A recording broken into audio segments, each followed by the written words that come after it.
비트코인은 진짜 디지털 금인가? 금융 패권 교체기의 암호화폐 역할. 자, 솔직하게 여쭤볼게요. 지금 이 글을 보고 계신 여러분 중에 비트코인 얘기만 나오면 심장이 두근거리거나 아니면 반대로 눈살이 찌푸려지는 분 계시지 않나요? 한쪽에서는 비트코인은 디지털 금이다, 달러를 대체할 미래 화폐다 라고 외치고, 다른 한쪽에서는 사기다, 투기판이다, 언젠가는 제로가 된다고 맞서죠. 재미있는 건 양쪽 다 굉장히 똑똑한 사람들이라는 겁니다. 실제로 좀 놀라운 상황이 벌어졌습니다. 2025년 12월 영국 시사주간지 이코노미스트는 그해 5대 시장 동향 중 하나로 이렇게 선언했습니다. 비트코인은 디지털 금이 아니다. 그런데 불과 같은 해 10월 비트코인은 사상 최고가인 12만 6천 달러를 찍었죠. 도대체 어떻게 된 일일까요? 금은 2025년 한 해 동안 약 65% 상승하며 1979년 이후 최고 성과를 냈고, 가격은 온스당 4,500달러를 넘겼습니다. 반면 비트코인은 최고가에서 30% 가까이 빠지며 연간 수익률이 마이너스 7%로 마감했죠. 디지털 금이라는 별명이 무색할 지경입니다. 그런데 이 이야기가 끝이 아닙니다. 지금 이 순간 미국 트럼프 행정부는 비트코인을 국가 전략 자산으로 비축하는 행정명령을 현실로 만들었고, 블랙록을 비롯한 월가의 공룡들이 수천억 달러를 비트코인에 쏟아붓고 있습니다. 과연 비트코인은 디지털 금이 될 수 있을까요? 없을까요? 오늘 쌤 금융교실에서는 이 뜨거운 논쟁의 이면을 거시경제와 금융 역사의 관점에서 완전히 해부해 드리겠습니다. 끝까지 보시면 여러분이 직접 판단하실 수 있는 눈이 생기실 겁니다. 금이란 무엇인가? 왜 5,000년을 버텼나? 금의 정체. 인류가 5,000년간 선택한 가장 따분한 자산. 자, 보세요. 금은 솔직히 말해서 아무짝에도 쓸모가 없습니다. 먹을 수도 없고 연료가 되지도 않고 군대를 움직이지도 않죠. 반도체처럼 기술 혁신을 일으키지도 않습니다. 그런데 인류는 왜 5,000년 동안 금을 가장 믿을 수 있는 자산으로 선택해 왔을까요? 궁금하지 않으신가요? 그 이유는 아이러니하게도 바로 그 쓸모없음에 있습니다. 금은 녹슬지 않고 썩지 않고 불에 타지 않습니다. 어떤 화학약품에도 웬만해선 반응하지 않죠. 그리고 결정적으로 땅을 아무리 파도 새로 캐낼 수 있는 양이 극도로 제한적입니다. 경제학에서는 이것을 희소성, scarcity이라고 합니다. 그리고 희소성이 보장될 때 사람들은 그 물건에 가치의 저장, 스토어 오브 밸류 기능을 부여합니다. 쉽게 말해서 지금 이것을 가지고 있으면 10년 후에도 뭔가와 교환할 수 있겠다는 믿음이죠. 역사상 가장 유명한 사례를 하나 들어드리겠습니다. 고대 로마 시대에 품질 좋은 로마 귀족의 옷을 토가라고 하는데요. 이 토가 한 벌의 가격은 금 1온스였습니다. 지금 2025년 품질 좋은 정장 한 벌의 가격은 약 4,000달러 내외입니다. 그리고 금 1온스는 약 4,000달러 이상이죠. 2000년의 시간이 흘렀는데 구매력이 거의 그대로입니다. 이것이 금의 진짜 실력입니다. 반면 화폐는 어떨까요? 로마 시대 데나리우스 은화는 처음에 거의 순은이었지만 제국 말기에는 은 함량이 5%도 안 됐습니다. 정부가 전쟁 비용을 대기 위해 계속 화폐를 찍어댔기 때문이죠. 이것이 인플레이션의 원형입니다. 그리고 이 패턴은 지금도 반복되고 있습니다. 자, 이제 여러분도 아시겠지만요. 미국의 국가부채는 현재 36조 달러를 넘어섰습니다. 연준은 2020년 코로나 위기 때 단 2달 만에 3조 달러를 시장에 풀었죠. 달러의 가치가 희석되고 있다는 불안이 커질수록 사람들은 본능적으로 금으로 향합니다. 2025년 금값 급등의 배경이 바로 이겁니다. 금의 3가지 기능, 안전자산, 인플레이션 해지, 달러 역자산.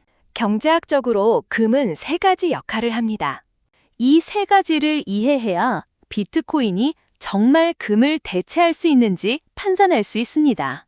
첫 번째는 안전자산 세이프 헤이븐입니다. 전쟁이 나거나 금융위기가 터지거나 지정학적 불확실성이 커질 때 사람들은 주식을 팔고 금을 삽니다. 2025년 트럼프의 관세전쟁 발표 직후 주식시장은 흔들렸지만 금값은 오히려 사상 최고가를 넘었죠. 이게 안전자산 기능입니다. 두 번째는 인플레이션 헤지입니다. 물가가 오를 때 화폐 가치는 떨어지지만 금의 실질 가치는 유지되는 경향이 있습니다. 앞서 로마 토가 사례처럼요. 세 번째는 달러 역자산 안티-달러 에셋입니다. 달러 인덱스와 금값은 역의 상관관계를 보이는 경우가 많습니다. 달러가 약해질 때 금이 강해지고 달러가 강해질 때 금이 약해지죠. 지정학적 긴장, 금리 하락, 각국 중앙은행의 달러외 자산 다변화, 이 모든 것이 금 수요를 부추깁니다. 핵심 질문이 등장합니다. 비트코인은 이 세 가지 역할을 할 수 있나요? 이게 오늘 방송 전체의 핵심입니다. 함께 고민해 봅시다. 사실 말이죠. 비트코인, 디지털 금 논쟁은 새로운 게 아닙니다. 비트코인이 탄생한 2009년부터 있었던 얘기예요.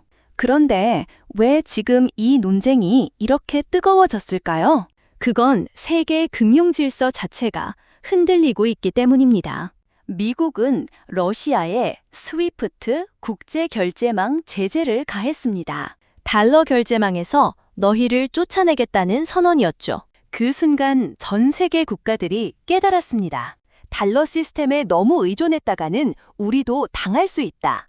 브릭스 국가들을 중심으로 탈달러 움직임이 가속화됐고 각국 중앙은행은 앞다투어 금을 사들이기 시작했습니다. 그리고 이 흐름 속에서 비트코인이 주목받기 시작했습니다. 어떤 나라도 어떤 은행도 막을 수 없는 탈중앙화 자산이라는 특성 때문이죠. 이란, 러시아, 베네수엘라처럼 달러 제재를 받은 나라들이 비트코인으로 국제 거래를 우회하려 했다는 건 이미 잘 알려진 사실입니다. 달러 패권이 흔들릴수록 비트코인의 반달러 자산으로서의 매력은 커집니다. 그런데 문제는 과연 비트코인이 금만큼 신뢰받을 수 있느냐는 겁니다. 그 답을 찾으러 같이 가볼까요? 비트코인의 야망과 현실의 벽. 비트코인의 탄생. 사토시가 세상에 던진 선언. 2008년 10월 31일. 세계가 리먼 브러더스 파산으로 공황 상태에 빠진 지 불과 한 달 후, 사토시 나카모토라는 익명의 인물이 9페이지짜리 논문 하나를 인터넷에 올립니다. 제목은 이렇습니다. 비트코인, 개인 간 전자현금 시스템. 비트코인, a peer-to-peer electronic cash system. 이 논문의 핵심 메시지는 명확했습니다. 은행도, 정부도, 중앙기관도 필요 없다. 수학과 암호학으로 신뢰를 만든다. 그리고 2009년 1월 3일 첫 번째 비트코인 블록이 채굴됩니다. 흥미로운 점은 그 첫 블록에 사토시가 당시 신문 헤드라인을 새겨 넣었다는 겁니다. 은행들의 두 번째 구제금융을 앞두고 있다. 이것은 단순한 기술 실험이 아니라 기존 금융 시스템에 대한 선전포고였습니다. 사토시의 설계는 금을 의식했습니다. 비트코인의 총 발행량은 2100만 개로 수학적으로 고정돼 있습니다. 4년마다 새로 발행되는 양이 절반으로 줄어드는 반감기 할빙 구조도 금광의 채굴 가속화가 불가능하다는 것을 본뜬 설계죠. 디지털 희소성을 만든 겁니다. 현재까지 전 세계에 채굴된 금의 총량은 약 20만 5천 톤입니다. 앞으로 얼마나 더 캘 수 있을지 불확실하죠? 반면 비트코인은 2100만 개 이상 절대로 존재할 수 없습니다. 수학이 보장합니다. 이론상으로는 금보다 더 확실한 희소성입니다. 그런데 이게 충분할까요? 여러분이라면 어떻게 하시겠습니까? 수학이 보장하는 희소성을 믿겠습니까? 아니면 5,000년의 역사가 보장하는 실물 금을 믿겠습니까? 솔직히 말씀드리면 불과 5년 전만 해도 비트코인을 이야기하면 투기꾼 소리 듣기 십상이었습니다. 그런데 지금은 상황이 완전히 달라졌습니다. 블랙록을 보세요. 세계 최대 자산운용사 블랙록은 현재 비트코인과 이더리움을 합쳐 약 776억 달러 어치를 보유하고 있습니다. 이 숫자가 얼마나 큰지 감이 오시나요?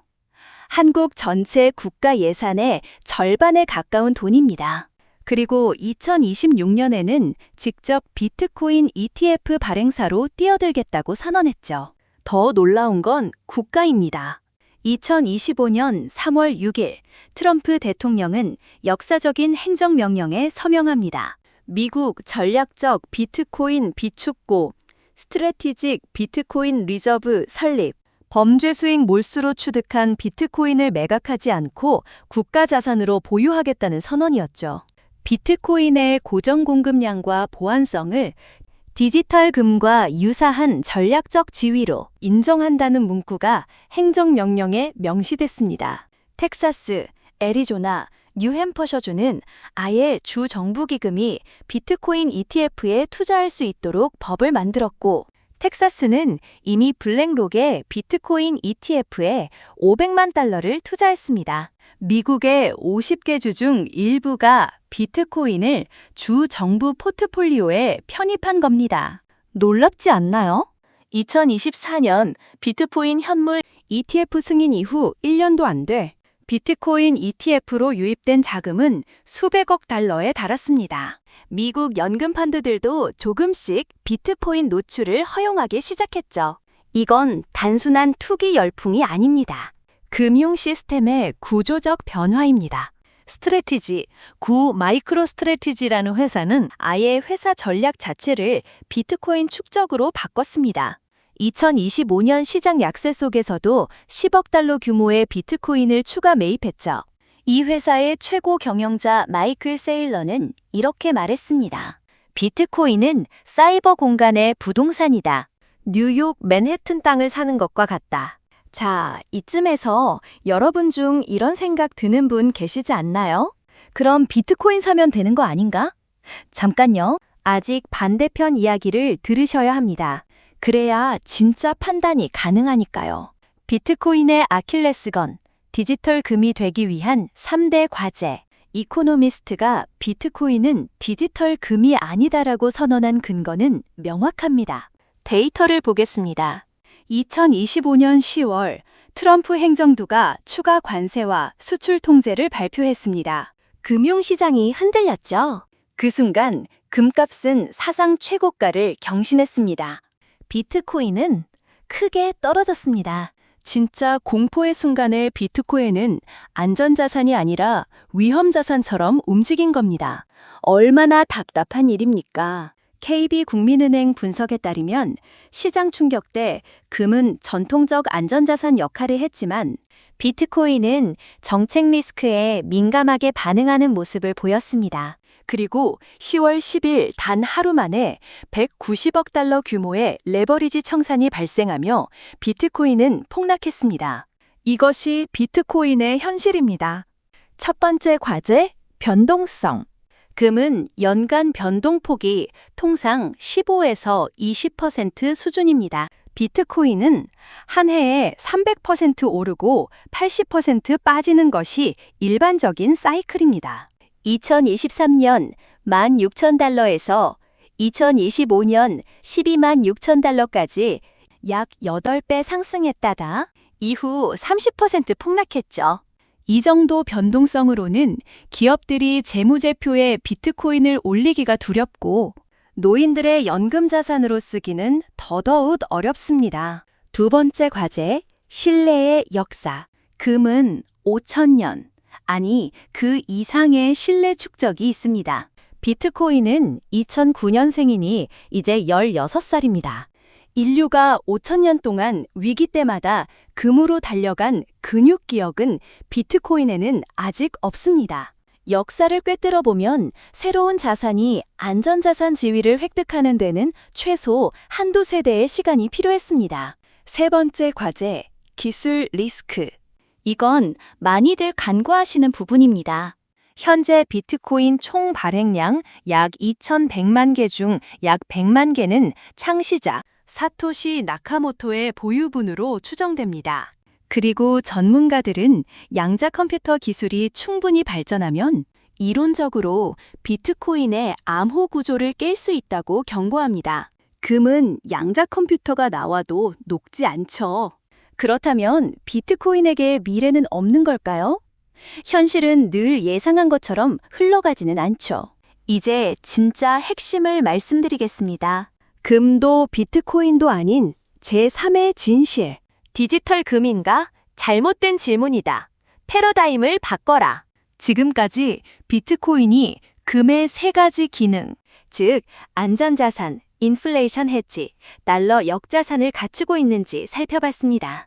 그런데 저는 여기서 한 걸음 더 나가서 이렇게 제안합니다. 비트코인이 디지털 금인가? 라는 질문 자체가 잘못됐다고요. 왜냐하면 이건 마치 자동차 발명 직후 자동차는 말인가? 라고 묻는 것과 같기 때문입니다. 자동차는 말이 아닙니다. 하지만 말이 하던 역할의 일부를 더 빠르고 효율적으로 합니다. 그리고 말이 할 수 없는 전혀 새로운 일들을 합니다. 비트코인도 마찬가지입니다. 비트코인은 금이 아닙니다. 하지만 금이 하는 역할 중 일부를 새로운 방식으로 할 수 있고 금이 절대 할 수 없는 일들을 합니다. 핵심적인 차이점은 세 가지입니다. 첫째, 비트코인은 국경이 없습니다. 금은 물리적으로 이동해야 하지만 비트코인은 인터넷이 되는 곳이면 1달러도 10억 달러도 10분 안에 보낼 수 있습니다. 둘째, 비트코인은 몰수가 어렵습니다. 금은 창고에 있으면 정부가 압수할 수 있습니다. 1933년 루스벨트 대통령은 실제로 미국 내 금 소유를 불법화했죠. 비트코인은 개인 지갑의 암호키만 알면 누구도 빼앗을 수 없습니다. 셋째, 비트코인은 프로그래밍이 가능합니다. 금은 그냥 금덩이지만 비트코인은 스마트 계약, 탈중앙 금융 디파이의 기반이 될 수 있습니다. 이 세 가지 특성은 금이 5,000년간 있어도 절대 갖추지 못한 기능입니다. 달러 제재를 받는 나라, 자국 통화가 붕괴된 나라, 정부의 재산 몰수를 피해야 하는 사람들에게 비트코인은 금보다 훨씬 강력한 도구입니다. 그래서 저는 이렇게 정리합니다. 비트코인은 디지털 금인가? 라는 질문의 답은 상황에 따라 다릅니다. 전통적인 위기전쟁, 금융공황에서는 아직 금을 따라가지 못합니다. 하지만 21세기형 위기에서, 즉 달러 무기화, 국가 제재, 초인플레이션에서는 금을 능가하는 역할을 할 수 있습니다. 금융 패권 교체기의 비트코인, 미래 시나리오 3가지. 자, 이제 가장 중요한 부분입니다. 지금 우리가 살고 있는 금융 패권 교체기에 비트코인은 어떤 역할을 하게 될까요? 3가지 시나리오를 함께 고민해 봅시다. 시나리오 1. 국가 채택, 비트코인이 진짜 금을 대체하는 날. 이 시나리오는 이미 조금씩 현실이 되고 있습니다. 미국이 전략적 비트코인 비축고를 만들었고 엘살바도르는 비트코인을 법정 화폐로 채택했습니다. 만약 G7 국가 중 또 다른 나라가 외환 보유고에 비트코인을 일부 편입하기 시작하면 어떻게 될까요? 각국 중앙은행이 현재 외환 보유고의 20%를 금으로 보유하는 것을 목표로 한다면 골드만삭스 분석에 따르면 만약 그중 5%를 비트코인으로 보유하기로 결정한다면 수요 충격이 얼마나 클지는 상상도 못할 수준입니다. 시티그룹은 12개월 후 비트코인의 목표가를 기본 14만 3천 달러, 강세장에는 18만 9천 달러로 제시했습니다. 시나리오 2. 공존. 금과 비트코인이 각자의 역할로 나뉘는 날. 개인적으로 저는 이 시나리오가 가장 현실적이라고 봅니다. 금은 전통적 안전자산과 인플레이션 해지 역할을 계속하고 비트코인은 21세기형 탈중앙화 가치 저장 자산과 디지털 결제 인프라 역할을 합니다. 실제로 데이터를 보면 이미 이런 징조가 보입니다. 일부 기간에 비트코인과 금의 상관계수가 0.85를 넘어선 적도 있습니다. 두 자산이 함께 달러 약세, 부채 증가, 법정화폐 가치 하락에 대한 해지 수단으로 묶여 움직이는 Everything Rally 현상이 나타났죠. 앞으로 이 두 자산은 경쟁자가 아니라 상호 보완적인 포트폴리오 구성 요소로 자리 잡을 가능성이 높습니다. 시나리오 3. 도태. 비트코인이 CBDC에 밀리는 날.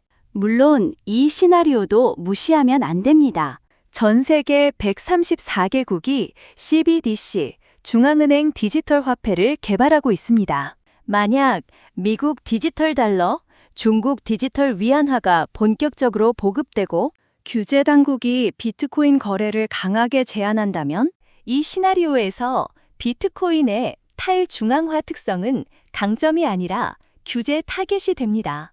그리고 비트코인이 너무 변동성이 크다는 기존 약점이 부각되죠. 기관들이 발을 빼고 유동성이 줄고 나선형 하락이 시작될 수 있습니다. 여러분의 생각이 궁금해집니다. 세 가지 시나리오 중 어느 것이 가장 현실에 가깝다고 보시나요? 투자자로서의 현실적 판단. 자, 긴 여정을 함께 해주셨습니다. 이제 가장 실용적인 질문에 답할 차례입니다. 그래서 비트코인을 사야 하나요? 저는 재무투자 전문가가 아니기 때문에 사야 한다, 팔아야 한다고 말씀드리기 어렵습니다. 하지만 거시경제 관점에서 몇 가지 원칙은 드릴 수 있습니다. 첫째, 비트코인은 여전히 위험 자산입니다. 진짜 위기 순간에 안전자산처럼 움직이지 않는다는 걸 데이터가 보여줬습니다. 따라서 위기 대비 자산으로 비트코인만 믿는 건 위험합니다. 금, 달러 자산, 비트코인을 분산하는 포트폴리오가 현명합니다. 둘째, 시대의 방향성은 비트코인에 유리합니다. 달러 패권 약화, 기관 투자 증가, 국가 채택 확대. 이 흐름은 단기 가격 등락과 무관하게 진행되고 있습니다. 시티그룹의 목표가 블랙록의 참전, 트럼프 행정부의 전략 비축고가 이를 증명합니다. 셋째, 비트코인의 진짜 적은 금이 아니라 무관심과 무지입니다. 비트코인이 어떻게 작동하는지, 왜 존재하는지, 어떤 위험이 있는지 모르는 채 다들 산다고 하니까 사는 것은 가장 위험한 투자입니다.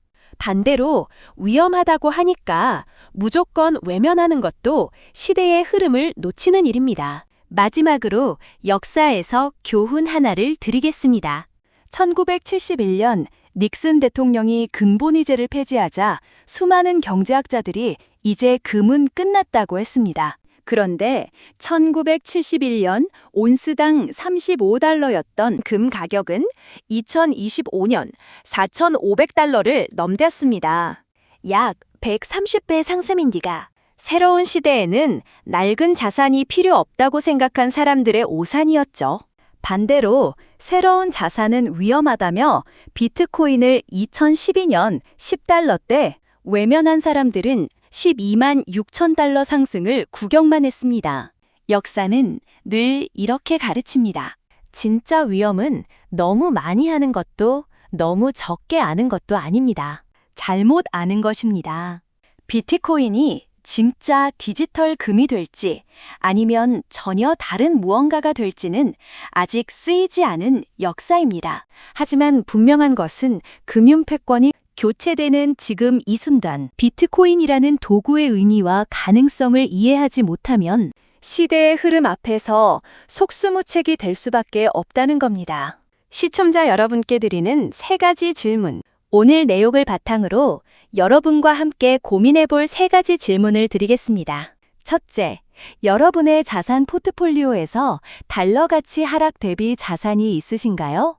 금이든 비트코인이든 아니면 다른 무언가든 한국 원화와 달러 중심 자산만 가지고 계신다면 지금 스스로에게 한번 물어보세요. 둘째, 지금 비트코인 가격이 오르든 내리든 그 이면에서 벌어지는 금융 패권의 구조적 변화를 보고 계신가요? 단기 가격에 일희일비하는 것과 구조적 흐름을 이해하는 것은 완전히 다른 차원의 이야기입니다. 셋째, 미국이 비트코인을 국가 전략 자산으로 비축하는 세상에서 여러분은 어느 쪽에 서 있고 싶으신가요? 여러분, 지금 세상은 1944년 브레턴우즈 체제 수립 이후 가장 큰 금융 질서의 전환점에 서 있습니다. 달러 패권이 흔들리고 금이 귀환하고 비트코인이 국가 전략 자산으로 편입되는 세상. 이 전환점에서 어떤 자산이 더 좋은가를 고민하기 전에 왜 이런 변화가 일어나고 있는가를 이해하는 것이 먼저입니다. 그 이해 위에서 내린 투자 결정만이 진짜 자기 자산을 지키는 투자입니다. 역사에서 패권 교체기에 살아남은 사람들의 공통점이 있습니다. 그들은 새로운 것을 무조건 따른 것도 옛 것을 무조건 고집한 것도 아니었습니다. 변화의 본질을 꿰뚫어보고 자신의 상황에 맞게 적응했습니다. 여러분도 그럴 수 있습니다. 아니, 이 영상을 끝까지 보셨으니 이미 그 첫걸음을 내디디신 겁니다. 오늘 방송이 도움이 되셨다면 구독과 좋아요 눌러주시고 주변 지인들에게도 공유해주세요. 경제 공부는 혼자 하면 지치지만 함께하면 힘이 납니다. 쌤 금융교실은 언제나 여러분의 경제적 자유를 응원합니다. 삼성, SK하이닉스, TSMC, 반도체 패권 전쟁에서 한국의 포지션은 미국의 반도체 보조금 칩스법과 한국 기업의 딜레마, 중국 시장 의존도의 리스크, 2030년 한국 반도체가 살아남는 시나리오와 죽는 시나리오를 다루겠습니다. 이건 비트코인 얘기보다 훨씬 더 여러분의 통장에 직접 영향을 미치는 이야기입니다. 절대 놓치지 마세요. 감사합니다.